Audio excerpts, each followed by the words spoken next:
Right ఇక details చూద్దాం. అయోధ్యలో కాషాయ ధ్వజారోహణ కార్యక్రమంలో భాగంగా అంగరంగ వైభవంగా కొనసాగుతుంది. ముఖ్యంగా చూసుకుంటే రామ మందిర నిర్మాణ పనుల్లో భాగంగా ఆలయ శిఖరంపై అయితే కాషాయ ధ్వజాన్ని ప్రధాని మోదీ అయితే ఆవిష్కరించారు. ముఖ్యంగానైతే జెండాను అయితే మోదీ అయితే ఆవిష్కరించనున్నారు. ఆలయ పనులు పూర్తయివ్వడానికైతే గుర్తుగా ఈ ధ్వజారోహణ కార్యక్రమం అయితే నిర్వహించారు. ధ్వజారోహణ కార్యక్రమంలో భాగంగా సప్త మందిరాన్ని ప్రధాని మోదీ దర్శించారు. శేషవతార మందిరంలోనైతే ప్రధాని ప్రత్యేక పూజలు కూడా చేశారు. మాతా అన్నపూర్ణ మందిరం అయితే సందర్శించారు. రామ్ దర్బార్ లో గర్భగుడిలో బాలరాముడికైతే మోహన్ భగవత్ లో కలిసి మోదీ అయితే పూజలు కూడా చేశారు. ఇక ఇదే అంశానికి సంబంధించి ముఖ్యంగా యోగి ఆదిత్యనాథ్ మాట్లాడుతున్నారు. ఇప్పుడు దానికి సంబంధించి లైవ్ చూద్దాం. के नाम पर स्थापित अंतर्राष्ट्रीय एयरपोर्ट अंतर्राष्ट्रीय और राष्ट्रीय स्तर पर उस कनेक्टिविटी को बेहतर सुविधा उपलब्ध करवा रही है। हर प्रकार की सुविधा आज अयोध्या धाम में इसे आस्था और आधुनिकता के साथ ही आस्था और अर्थव्यवस्था के एक नए केंद्र के रूप में और देश की पहली सोलर सिटी के रूप में भी इसे सस्टेनेबल स्मार्ट सिटी के रूप में इस नई अयोध्या का दर्शन आदरणीय प्रधानमंत्री जी के मार्गदर्शन में आज हम सबको देखने को मिल रहा है। आज का यह दिन हम सबके लिए, हर भारतवासी के लिए, हर सनातन धर्मावलंबी के लिए आत्म गौरव का दिन है, राष्ट्र गौरव का दिन है। इस अवसर पर अपने व्यस्ततम दिनचर्या से आदरणीय प्रधानमंत्री जी ने इस कार्यक्रम में समय निकाल करके प्रभु श्री राम के भव्य मंदिर में इस केसरिया ध्वज का आरोहण स्वयं अपने कर कमलों से किया है। मैं इस अवसर पर उनका हृदय से आभार व्यक्त करते हुए अभिनंदन करता हूं, स्वागत करता हूं आदरणीय सरसंघ चालक जी का और अन्य सभी सम्मानित अतिथियों, पूज्य संतों, आप सभी राम भक्तों का मैं हृदय से स्वागत और अभिनंदन करते हुए अपनी वाणी को देता हूं विराम। जय जय श्री राम। राष्ट्रीय स्वयंसेवक संघ के सरसंघ चालक डॉक्टर मोहन भागवत जी को मैं अपने संबोधन के लिए आमंत्रित करता हूं।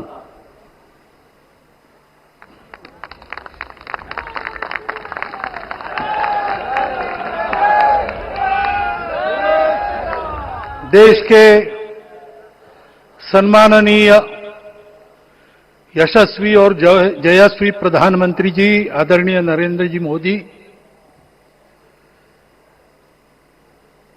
हमारे उत्तर प्रदेश के सम्माननीय मुख्यमंत्री जी श्रीमान योगी जी, राज्यपाल महोदया, मंचस्थ सभी मान्यवर, उपस्थित सज्जन, माता भगिनी, आज हम सबके लिए एक सार्थकता का दिवस है। इतने लोगों ने सपना देखा, इतने लोगों ने प्रयास किए, इतने लोगों ने अपने प्राण अर्पण किए। आज उनकी स्वर्गस्थ आत्मा तृप्त हुई होगी। आज वास्तव में अशोक जी को वहां शांति मिली होगी।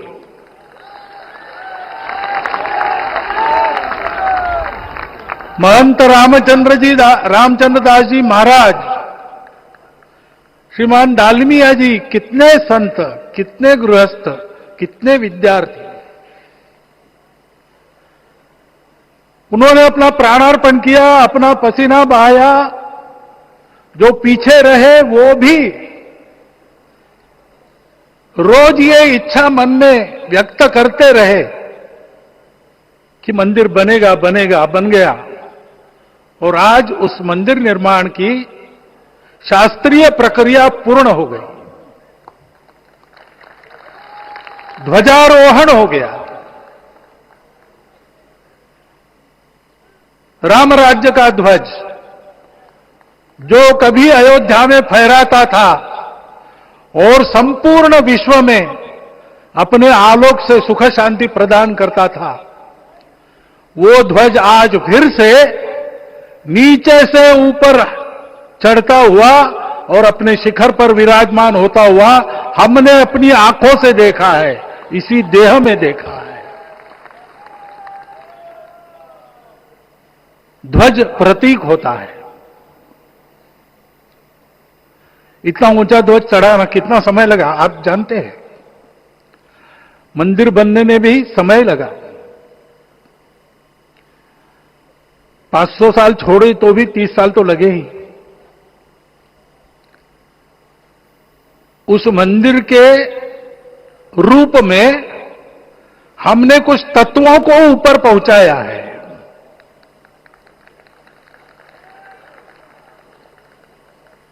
सारा विश्व जिससे ठीक चलेगा, अपने व्यक्तिगत जीवन, पारिवारिक जीवन से लेकर तो सृष्टि जीवन तक सबका जीवन जिससे ठीक चलेगा, वो धर्म, उस धर्म का प्रतीक भगवा रंग, वह इस ध्वज का रंग है। ये धर्म ध्वज है। इस धर्म ध्वज पर रघुकुल का प्रतीक कोविदार वृक्ष है। वैसे रूप देखा जाए तो कचनार जैसे लगता है। और जो खोजी लोग हैं वो खोज कर कह रहे हैं कि मंदार और पारिजात दो वृक्षों का एक तरह से संकर है। दोनों वृक्षों के गुण, ये दोनों वृक्ष देव वृक्ष कहलाते हैं। दो देव वृक्षों के गुणों का समुच्चय ये वृक्ष है। और ये वृक्ष उस रघुकुल की सत्ता का प्रतीक है। वो सत्ता वृक्ष से व्यक्त होती है, जिसके बारे में कहा गया, छायाम अन्यस्य कुर्वन्ति तिष्ठन्ति स्वयं आतपे। सबके लिए छाया देते हैं, स्वयं धूप में खड़े रहकर। फलान्यपि परार्थाय, फल स्वयं उगाते हैं, दूसरों के लिए बांट देते हैं। वृक्षा सत्पुरुषा इव, वृक्ष सत्पुरुष होते हैं। और कचनार के गुण औषधि भी है। कचनार के वृक्ष का अन्न में भी उपयोग है। सब प्रकार से उपयोगी इस वृक्ष का प्रतीक हमने लगाया है। धर्म जीवन ऐसा जीवन होता है। और ये जीवन जीना है, उस जीवन की प्रतिष्ठा करनी है, इस जीवन का झंडा शिखर तक पहुंचाना है।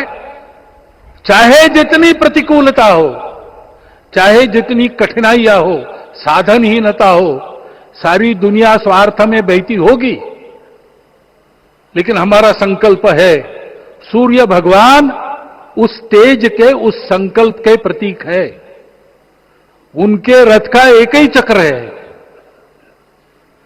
4 चाक वाली गाड़ी यहां भी एक्सीडेंट करती है तो एक चक्र चलाना है, और रास्ता खराब भी नहीं, रास्ता है ही नहीं। अधांतर में चलो रथस्य एकम चक्रम। रथ चलाने के लिए 7-7 घोड़े, उनको नियंत्रण करने के लिए सांपों के लगाम है, और रास्ता नहीं है, और सारथी जो है उसके पैर नहीं है। ऐसी गाड़ी चल सकती है क्या? कंप्यूटर में डाटा डालेंगे, कहेंगे नहीं चलेगी।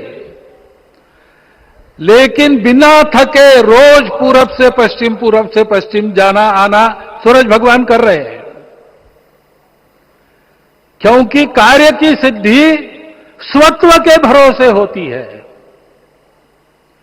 हिंदू समाज ने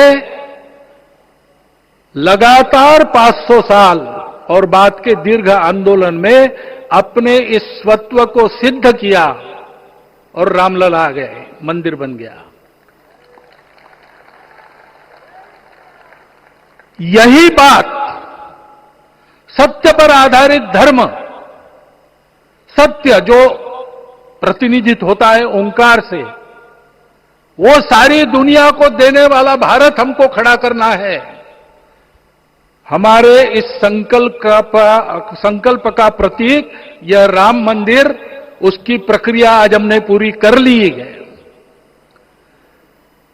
यह धर्म, यह ज्ञान, यह छाया, यह सुफल संपूर्ण दुनिया में बांटने वाला भारतवर्ष खड़ा करने का काम अपना शुरू हो गया है। उसको, इस प्रतीक को देखकर, हिम्मत रखकर, उसी प्रकार सतत प्रयास करते हुए सब प्रकार की विपरीतताओं में भी हम सबको मिलके करना पड़ेगा। आज ये हमारे कृतार्थता का दिवस है और आज हमारे संकल्प की पुनरावृत्ति का ये दिवस है। वो संकल्प हमको हमारे पूर्वजों ने दिया है। एतद् देश प्रसूतस्य सकाशाद अग्र जन्मनात्। इस देश के जन्मे हुए अग्र जन्मना है, सबसे प्राचीन है, इसलिए बड़े भाई है। वो ऐसा जीवन जिए कि स्वम स्वम चरित्रम शिक्षेरन पृथिव्याम सर्वमानवा। पृथ्वी के सर्व मानव अपने अपने चरित्र की शिक्षा, जीवन की विद्या भारतवासियों से सीखे। ऐसे भारतवासियों का परम वैभव संपन्न, सर्वशक्ति संपन्न और सबके लिए खुशी बांटने वाला, शांति बांटने वाला, सबको विकास के सुफल देने वाला भारतवर्ष खड़ा करना है। ये विश्व की अपेक्षा है, हमारा कर्तव्य है।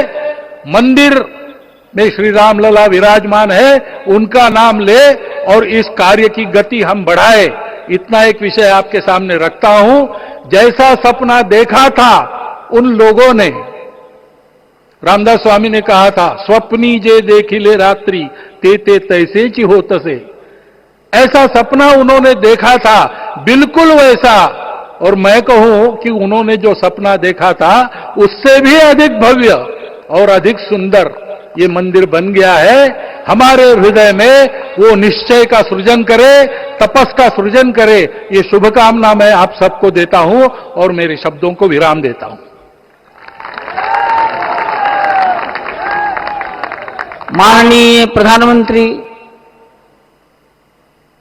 अपना संबोधन, अपने विचार संपूर्ण विश्व को प्रदान करें, ये निवेदन मैं उनके सम्मुख करता हूं।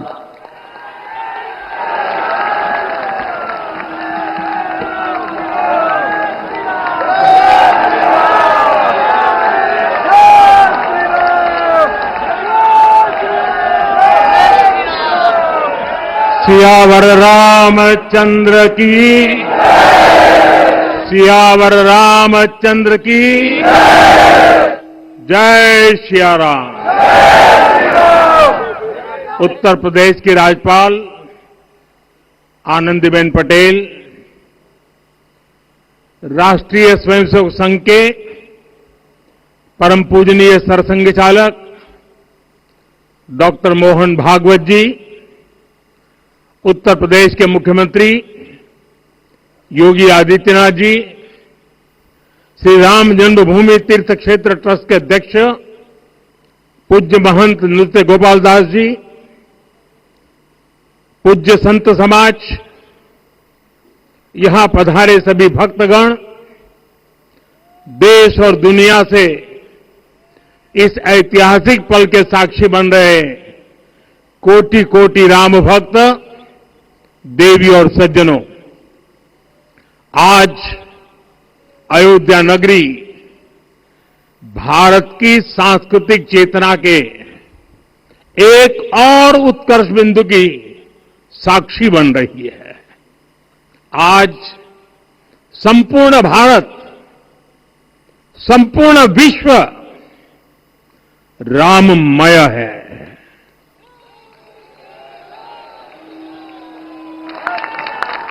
हर राम भक्त के हृदय में अद्वितीय संतोष है, असीम कृतज्ञता है, अपार अलौकिक आनंद है।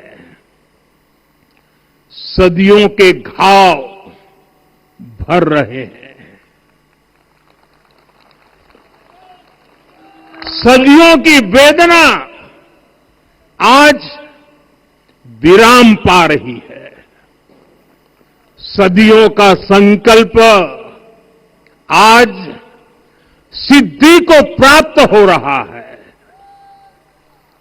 आज उस यज्ञ की पूर्णाहुति है जिसकी अग्नि 500 वर्ष तक प्रज्वलित रही।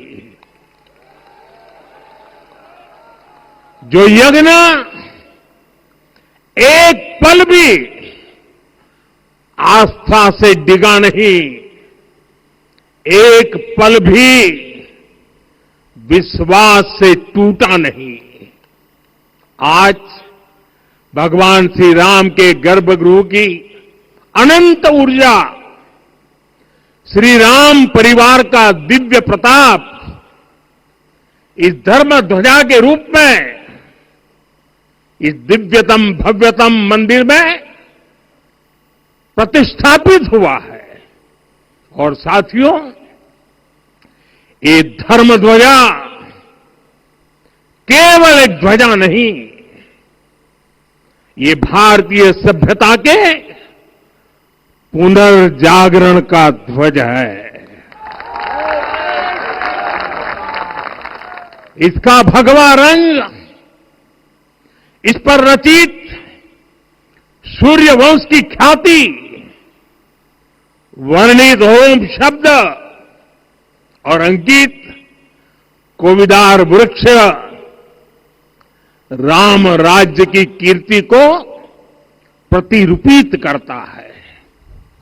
ये ध्वज संकल्प है, ये ध्वज सफलता है, ये ध्वज संघर्ष से सृजन की गाथा है, ये ध्वज सदियों से चले आ रहे स्वप्नों का साकार स्वरूप है।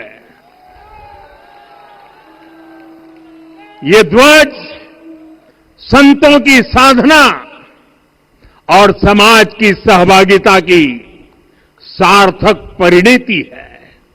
साथियों, आने वाली सदियों और सहस्त्र शताब्दियों तक ये धर्म ध्वज प्रभु राम के आदर्शों और सिद्धांतों का उद्घोष करेगा।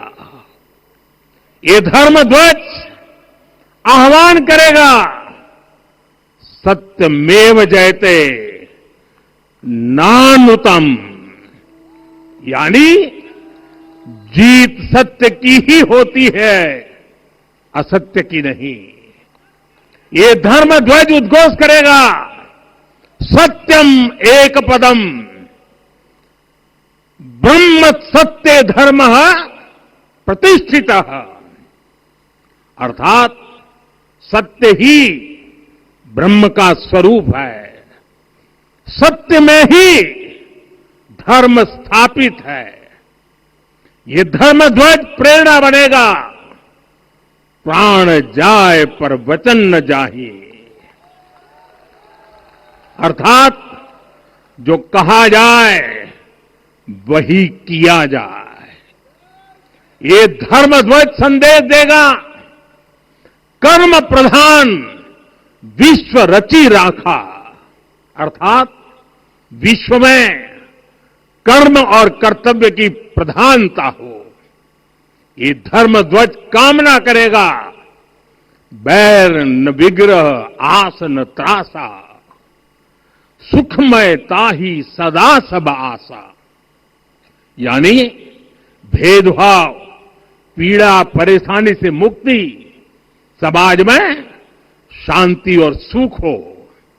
ये धर्म ध्वज हमें संकल्पित करेगा, नहीं दरिद्र को दुखी न दीना, यानी हम ऐसा समाज बनाएं जहां गरीबी न हो, कोई दुखी या लाचार न हो। साथियों, हमारे ग्रंथों में कहा गया है, आरोपितम ध्वजम दृष्ट्वा ये अभिनंदनित धार्मिका ते अपि सर्वे प्रमुच्यते महापातक कोटि भी, यानी जो लोग किसी कारण मंदिर नहीं आ पाते और दूर से मंदिर के ध्वज को प्रणाम कर लेते हैं, उन्हें भी उतना ही पुण्य मिल जाता है। साथियों, ये धर्म ध्वज भी इस मंदिर के ध्येय का प्रतीक है। ये ध्वज दूर से ही रामलला की जन्मभूमि के दर्शन कराएगा और युगों युगों तक प्रभु श्री राम के आदेशों और प्रेरणाओं को मानव मात्र तक पहुंचाएगा।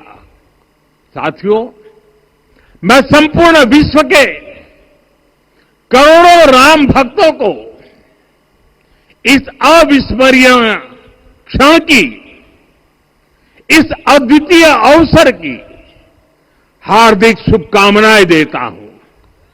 मैं आज उन सभी भक्तों को भी प्रणाम करता हूं, हर उस दानवीर का भी आभार व्यक्त करता हूं जिसने राम मंदिर निर्माण के लिए अपना सहयोग दिया।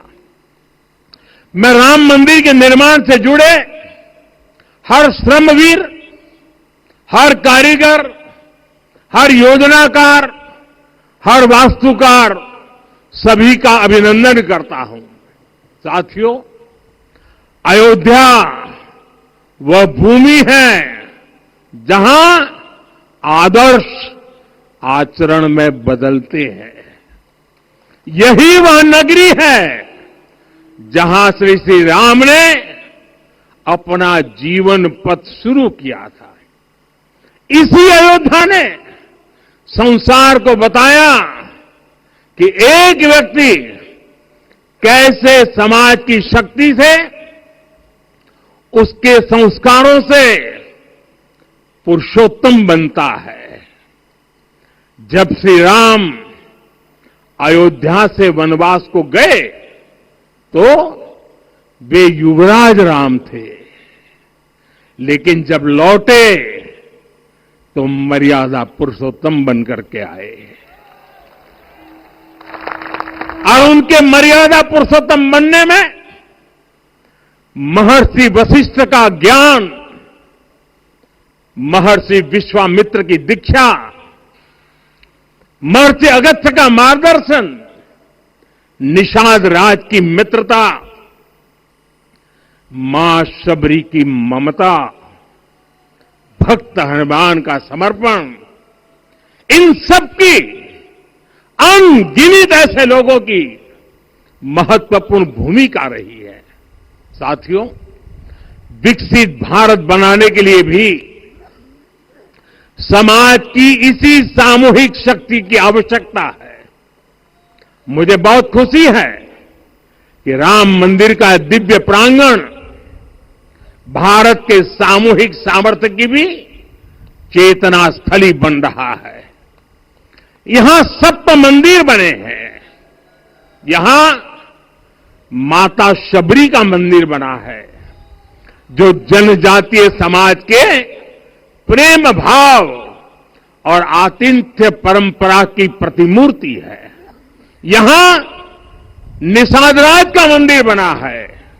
ये उस मित्रता का साक्षी है जो साधन नहीं, साध्य को, उसकी भावना को पूजती है।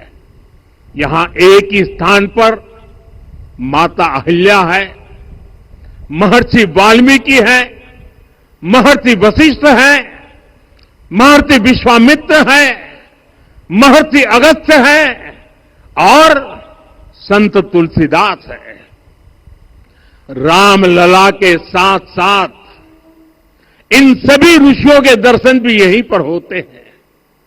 यहां जटायु जी और गिलहरी की मूर्तियां भी हैं जो बड़े संकल्पों की सिद्धि के लिए हर छोटे से छोटे प्रयास के महत्व को दिखाती है। मैं आज हर देशवासी से कहूंगा कि वो जब भी राम मंदिर आए तो सप्त मंदिर के दर्शन भी अवश्य करें। ये मंदिर हमारी आस्था के साथ साथ मित्रता, कर्तव्य और सामाजिक सद्भाव के मूल्यों को भी शक्ति देते हैं। साथियों, हम सब जानते हैं हमारे राम भेद से नहीं, भाव से जुड़ते हैं। उनके लिए व्यक्ति का कुल नहीं, उसकी भक्ति महत्वपूर्ण है। उन्हें वंश नहीं, मूल्य प्रिय है। उन्हें शक्ति नहीं, सहयोग महान लगता है। आज हम भी उसी भावना से आगे बढ़ रहे हैं। पिछले 11 वर्षों में महिला, दलित, पिछड़े, अति पिछड़े, आदिवासी, वंचित, किसान, श्रमिक, युवा, हर वर्ग को विकास के केंद्र में रखा गया है। जब देश का हर व्यक्ति, हर वर्ग, हर क्षेत्र सशक्त होगा, तब संकल्प की सिद्धि में सबका प्रयास लगेगा। और सबके प्रयास से ही 2047 जब देश आजादी के 100 साल मनाएगा, हमें 2047 तक विकसित भारत का निर्माण करना ही होगा। साथियों, रामलला की प्राण प्रतिष्ठा के ऐतिहासिक अवसर पर मैंने राम से राष्ट्र के संकल्प की चर्चा की थी। मैंने कहा था कि हमें आने वाले 1000 वर्षों के लिए भारत की नींव मजबूत करनी है। हमें याद रखना है, जो सिर्फ वर्तमान का सोचते हैं, वो आने वाली पीढ़ियों के साथ अन्याय करते हैं। हमें वर्तमान के साथ साथ भावी पीढ़ियों के बारे में भी सोचना है, क्योंकि हम जब नहीं थे, ये देश तब भी था। जब हम नहीं रहेंगे, ये देश तब भी रहेगा। हम एक जीवंत समाज है। हमें दूरदृष्टि के साथ ही काम करना होगा। हमें आने वाले दशकों, आने वाली सदियों को ध्यान में रखना ही होगा। और साथियों, इसके लिए भी हमें प्रभु राम से सीखना होगा। हमें उनके व्यक्तित्व को समझना होगा। हमें उनके व्यवहार को आत्मसात करना होगा। हमें याद रखना होगा, राम यानी आदर्श, राम यानी मर्यादा, राम यानी जीवन का सर्वोच्च चरित्र, राम यानी सत्य और पराक्रम का संगम। दिव्य गुणे शक्र समो राम सत्य पराक्रम। राम यानी धर्म पथ पर चलने वाला व्यक्तित्व। राम सत्पुरुषो लोके सत्य सत्यपरायण। राम यानी जनता के सुख को सर्वोपरि रखना, प्रजा सुखत्वे चंद्रस्य।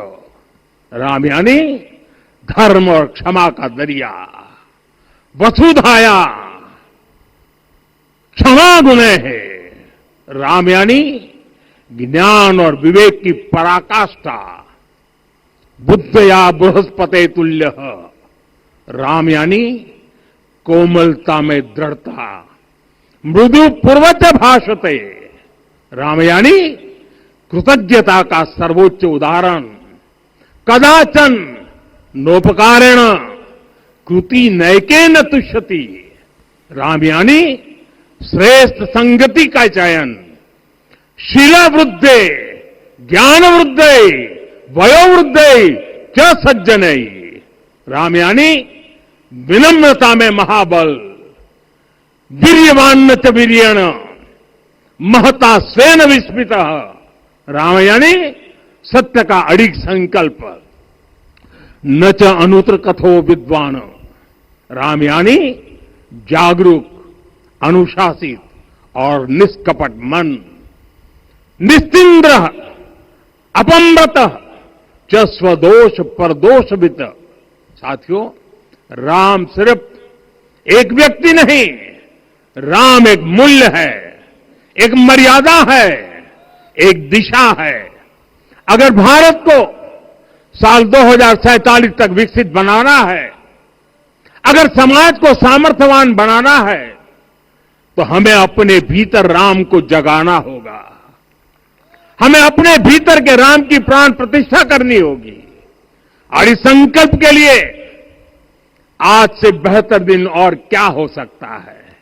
साथियों, 25 नवंबर का यह ऐतिहासिक दिन अपनी विरासत पर गर्व का एक और अद्भुत क्षण लेकर आया है। इसकी वजह है धर्म ध्वजा पर अंकित कोविदार वृक्ष।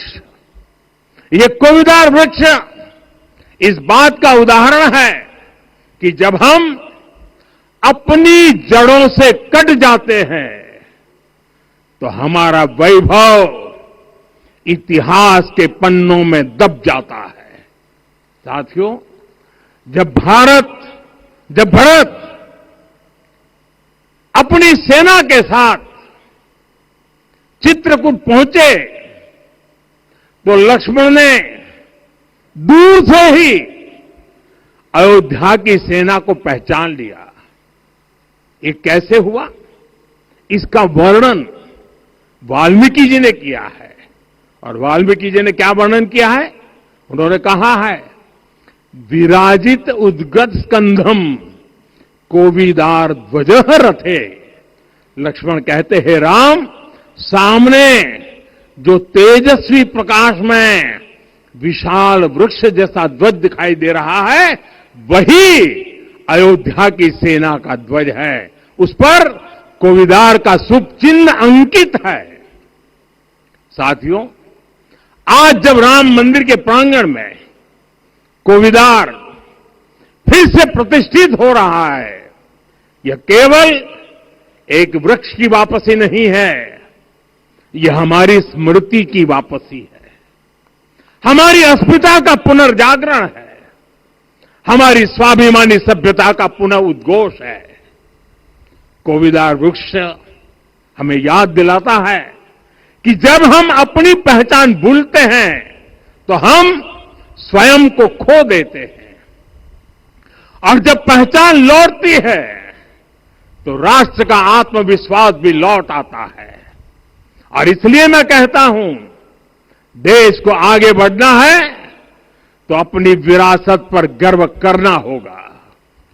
साथियों, अपनी विरासत पर गर्व के साथ साथ एक और बात भी महत्वपूर्ण है, और वो है गुलामी की मानसिकता से पूरी तरह मुक्ति। आज से 190 साल पहले 190 साल पहले साल 1835 में 1835 में मैकाले नाम के एक अंग्रेज ने भारत को अपनी जड़ों से उखाड़ने के बीज बोए थे। मैकाले ने भारत में मानसिक गुलामी की नींव रखी थी। 10 साल बाद यानी 2035 में उस अपवित्र घटना को 200 वर्ष पूरे हो रहे हैं। कुछ दिन पहले मैंने एक कार्यक्रम में आग्रह किया था कि हमें आने वाले 10 वर्षों तक उस 10 वर्षों का लक्ष्य लेकर चलना है कि भारत को गुलामी की मानसिकता से मुक्त करके रहेंगे। साथियों, सबसे बड़ा दुर्भाग्य यह है कि मैकाले ने जो कुछ सोचा था उसका प्रभाव कहीं व्यापक हुआ। हमें आजादी मिली, लेकिन हीन भावना से मुक्ति नहीं मिली। हमारे यहां एक विकार आ गया कि विदेश की हर चीज, हर व्यवस्था अच्छी है और जो हमारी अपनी चीजें हैं उनमें खोट ही खोट है। साथियों, गुलामी की यही मानसिकता है जिसने लगातार यह स्थापित किया, हमने विदेशों से लोकतंत्र लिया। कहा गया कि हमारा संविधान भी विदेश से प्रेरित है, जबकि सच ये है कि भारत लोकतंत्र की जननी है, मदर ऑफ डेमोक्रेसी है। लोकतंत्र हमारे डीएनए में है। साथियों, अगर आप तमिलनाडु जाएंगे तो तमिलनाडु के उत्तरी हिस्से में उत्तीरमेरूर गांव है। वहां हजारों वर्ष पहले का एक शिलालेख है। उसमें बताया गया है कि उस कालखंड में भी कैसे लोकतांत्रिक तरीके से शासन व्यवस्था चलती थी, लोग कैसे सरकार चुनते थे। लेकिन हमारे यहां तो मैग्ना कार्टा की प्रशंसा का ही चलन रहा। हमारे यहां भगवान बसवन्ना, उनके अनुभव मंटपा की जानकारी भी सीमित रखी गई। अनुभव मंटपा यानी जहां सामाजिक, धार्मिक और आर्थिक विषयों पर सार्वजनिक बहस होती थी, जहां सामूहिक सहमति से निर्णय लिए जाते थे। लेकिन गुलामी की मानसिकता के कारण इस भारत की कितनी ही पीढ़ियों को इस जानकारी से भी वंचित रखा गया। साथियों, हमारी व्यवस्था के हर कोने में गुलामी की इस मानसिकता ने डेरा डाला हुआ था।